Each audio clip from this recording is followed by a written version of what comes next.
ሰላም ጤና ይስጥልኝ የፈጠነ ሚዲያ ተከታታዮች ወቅታዊ መረጃዎችን በፍጥነትና በጥራት ወደ እናንተ የምናደርስበት የዜና መሰናዷችን ተጀምሯል። በኢትዮጵያ የሚኖሩ የውጭ ዜጎችን ብሎም ጋናውያንን ስጋት ላይ የጣለውና እስከ $5000 የሚደርሰው አዲሱ የኢሚግሬሽን ቅጣት ምን ይመስላል? በሌላ በኩል ደግሞ ከ600 ብር ወደ 2500 ብር በሀገሪቱ የትራንስፖርት ዘርፍ ላይ ተንሰራፋው ህገወጥነትና የዜጎች እንግልት የደረሰበትን አስከፊ ደረጃ መረጃዎች ይዘን ቀርበናል።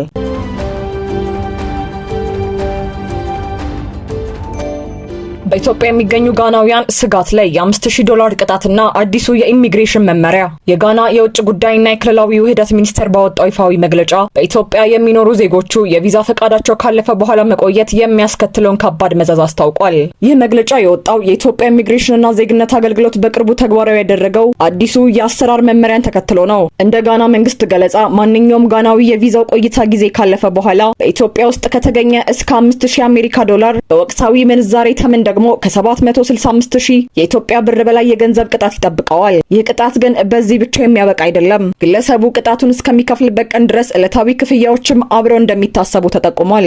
የዚህ መመሪያ እጅግ አነጋጋሪው ክፍል ቅጣቱን መክፈል ለማይችሉ ግለሰቦች የተቀመጠው አማራጭ ነው። የጋና የውጭ ጉዳይ ሚኒስቴር እንደገለጸው የኢትዮጵያ ኢሚግሬሽንና ዜግነት አገልግሎት የተጣለባቸውን የገንዘብ ቅጣት መክፈል የማይችሉ የውጭ ዜጎችን ንብረት የመውረስ፣ የማሰር አልፎም ንብረቱን በመሸጥ ቅጣቱን የማስመለስ ሰፊ ስልጣን ተሰጥቶታል። ይህ እርምጃ ኢትዮጵያ በህገወጥ መንገድ የሚኖሩ የውጭ ዜጎችን ለመቆጣጠርና የኢሚግሬሽን ደህንነቷን ለማጠናከር የጀመረችው ጥብቅ ኦፕሬሽን አካል መሆኑን ባለሙያዎች ይገልጻሉ። ለጋና መንግስት ይህ ጉዳይ አሳሳቢ የሆነው በኢትዮጵያ ውስጥ በተለያዩ የንግድና የዲፕሎማሲ ስራዎች ላይ የሚሳተፉ ዜጎቹ ከፍተኛ ቁጥር ያላቸው በመሆኑና ቅጣቱ ካለው የኢኮኖሚ አቅም በላይ በመሆኑ ነው። በተጨማሪም በኢትዮጵያ የሚገኙ የውጭ ዜጎች የመኖሪያ ፈቃዳቸውን በወቅቱ እንዲያድሱና የቪዛ ደንቦችን እንዲያከብሩ ካልሆነ ግን ከባድ የገንዘብ ኪሳራና የንብረት መጥፋት ሊያጋጥማቸው እንደሚችል የጋና መንግስት አበክሮ መክሯል። በአጠቃላይ ኢትዮጵያ ከቅርብ ጊዜ ወዲህ በኢሚግሬሽን ስርዓቷና በድንበር ቁጥጥር ላይ እያደረገች ያለችው ለውጥ በሌሎች ሀገራትም ትኩረት እየሳበ ይገኛል።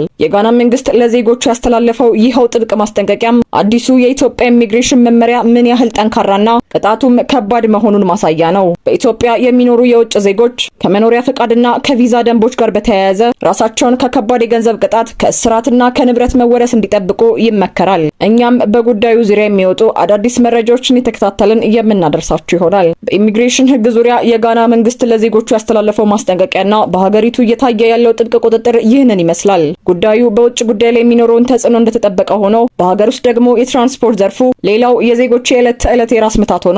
ከታሪፍ በላይ ክፍያ ወይስ ዘረፋ? በኢትዮጵያ የትራንስፖርት ዘርፍ የነገሰው ህገወጥነትና የህዝቡ እንግልት። ታሪፉ 600 ብር ሆኖ ሳለ 2500 ብር መክፈል ቢኖርባችሁ ምን ይሰማችኋል? ባሳደገኝ ባደኩበት ባይተዋር ሰሆኝ እንደሌለው አገር ያቆምኳትን ሰንደቅ ተፈትኜ በሳት እንዴት አቀርቅሬ ባንዲራ ይላንሳት ባንዲራ ይላንሳት።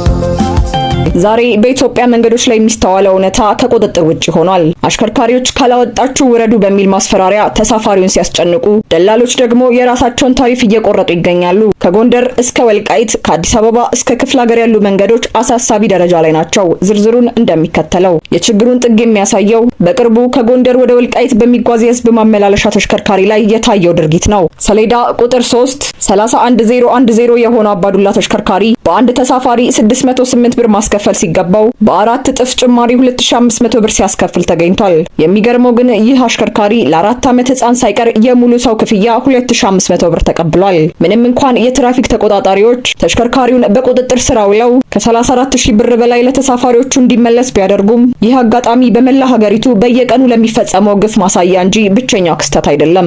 መንግስት የነዳጅ አቅርቦት ወደ ቀድሞ ሁኔታ እንዲመለስና ታሪፍም በተወሰነው መመሪያ እንዲቀጥል ቢያሳስብም በመሬት ላይ ያለው እውነታ ግን የተለየ ነው። አሽከርካሪዎችና ባለንብረቶች ምክንያታቸውን እንዲህ ሲሉ አቅርበዋል። ነዳጅ በበቂ ሁኔታ አይገኝም፣ ለነዳጅ ተሰልፈንም እናድራለን፣ የመለዋወጫ እቃዎች የዋጋ ንረት ነው ይላሉ።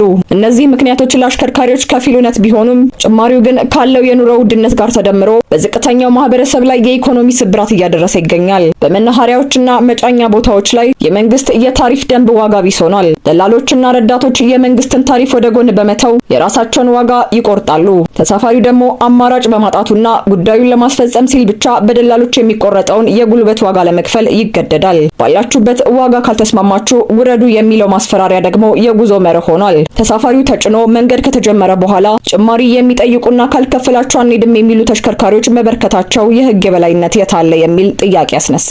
ይህ ችግር በጎንደር ብቻ ሳይሆን በመላው ኢትዮጵያ የሰፈነ በሽታ ሆኗል። መንግስት ታሪፍን በወረቀት ላይ ብቻ ከመወሰን ባለፈ በመሬት ላይ ያለውን ቁጥጥር ማጠናከር ይኖርበታል። የትራንስፖርት ክፍያዎችን በዲጂታል መንገድ ማድረግና ደላሎችን ከስርዓቱ ማስወጣት ብሎም እንደ ጎንደሩ አጋጣሚ ህግ ተላላፊዎችን በገንዘብ ቅጣት ብቻ ሳይሆን የንግድ ፍቃድ እስከ መሰረዝ የሚደርስ እርምጃ በመውሰድ በተጨማሪም የመንግስት የህዝብ ማመላለሻዎችን ቁጥር በመጨመር የገበያውን ሚዛን መጠበቅ ይኖርበታል። ትራንስፖርት መሰረታዊ የዜጎች መብት እንጂ የአሽከርካሪዎችን የደላሎች የዘረፋ መድረክ መሆን የለበትም። ዛሬ የታየው የጎንደሩ እርምጃ በመላው ሀገሪቱ ተጠናክሮ ሊቀጥል ይገባል። እናንተስ በአካባቢያችሁ የትራንስፖርት ታሪፍ ምን ይመስላል? የዛሬው የፈጠነ ሚዲያ መረጃ ይህንን ይዞ ቀርቦ ነበር። በተለይ በትራንስፖርት ዘርፉ ላይ የሚስተዋለው ግልጽ ዘረፋ በአፋጣኝ መፍትሄ ሊበጅለት የሚገባ ጉዳይ ነው። ወቅታዊና ፈጣን መረጃዎችን ለማግኘት የፈጠነ ሚዲያ ቤተሰብ የሆኑ ቻናላችንን ሰብስክራይብ በማድረግ የደውል ምልክቷን ይጫኑ።